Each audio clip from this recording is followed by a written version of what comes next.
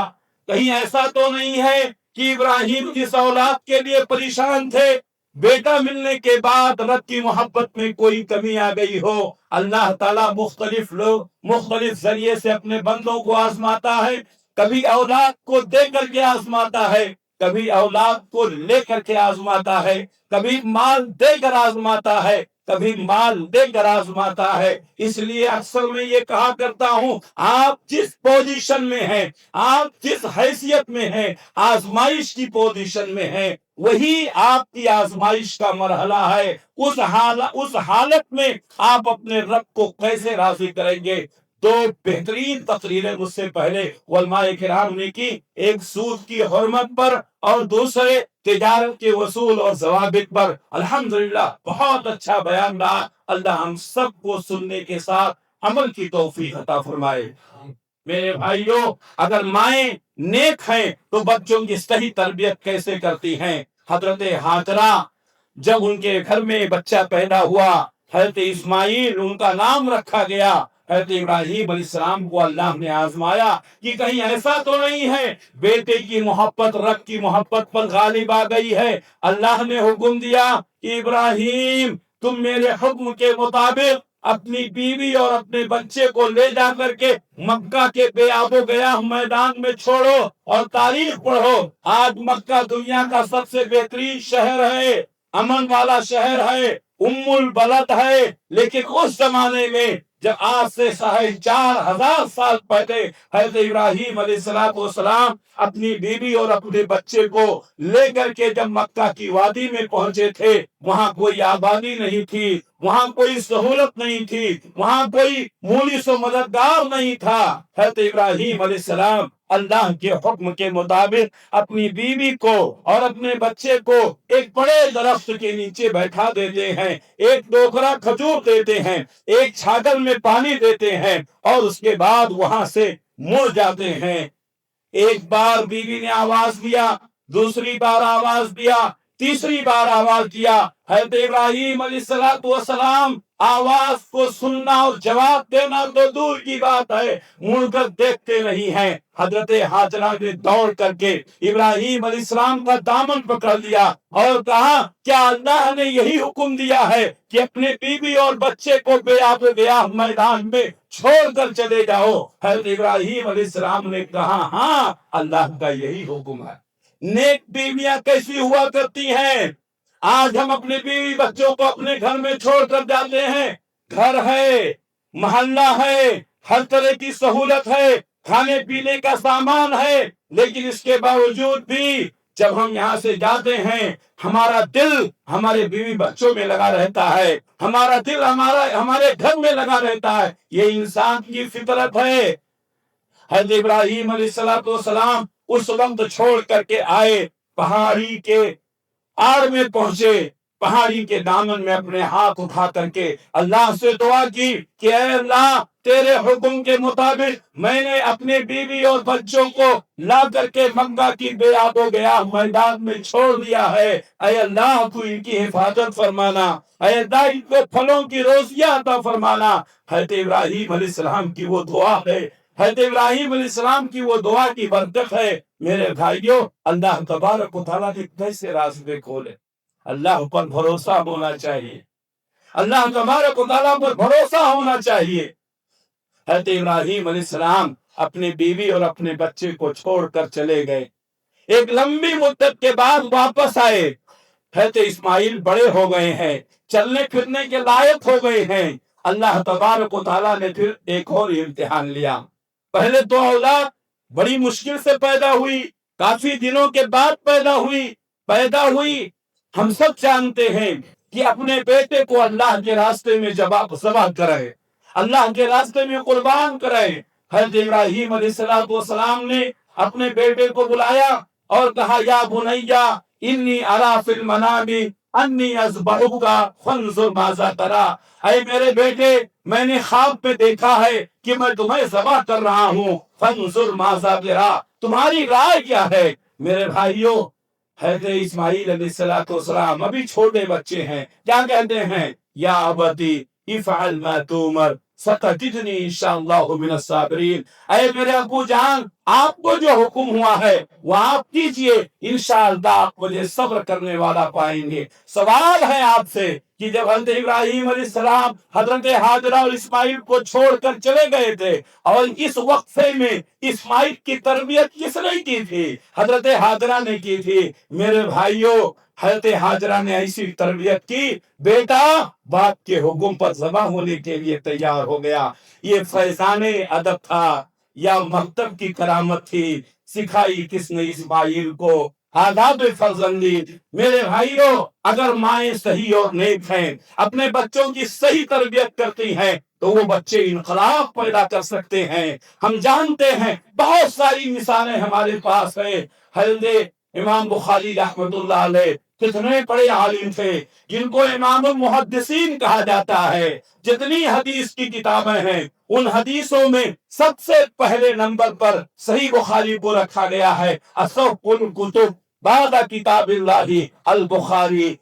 تمام کتابوں میں سب سے زیادہ صحیح کتاب اگر کتاب اللہ کے بعد کوئی ہے تو وہ بخاری شریف ہے. کیوں؟ امام بخاری رحمت اللہ علیہ نے بخاری کو جمع کرنے کے لیے جو محنتیں کی ہیں, جو کوششیں کی ہیں, میرے بھائیوں, یہ انہی کوششوں کا نتیجہ ہے, ان کے اخلاص کا نتیجہ ہے کہ اللہ تبارک و تعالیٰ نے ان کو یہ مقام و مرتبہ دیا.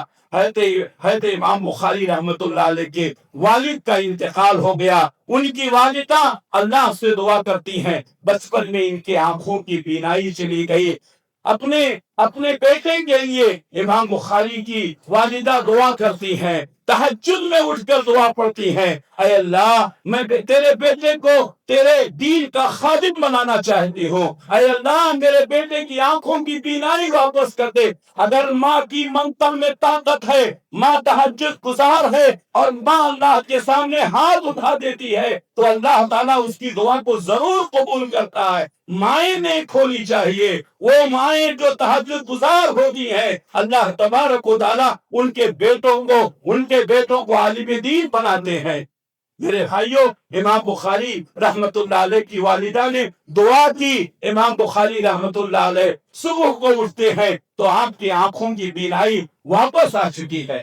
میرے بھائیوں, ماؤں کی تربیت اثر ہے, ماؤں کی تربیت اثر ہے.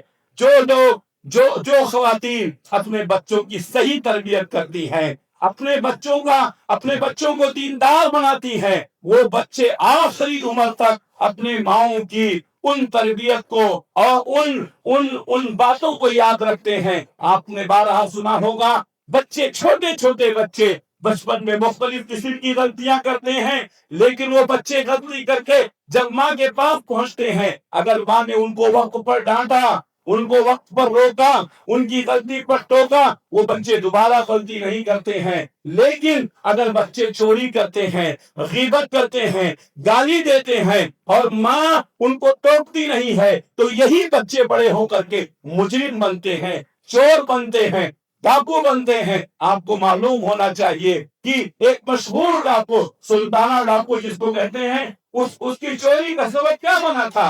پہلے ایک انڈا چوری کیا تھا, ماں نے اس کو روکا نہیں, پھر مرغی چوری کیا, دھیرے دھیرے چوری کرتے کرتے ایک بڑا چور بن گیا, ڈاکو بن گیا. میرے بھائیوں, مائیں اگر صحیح ہیں تو اپنے بچوں کو مجرم بننے سے بچاتی ہیں. اور آپ نے سنا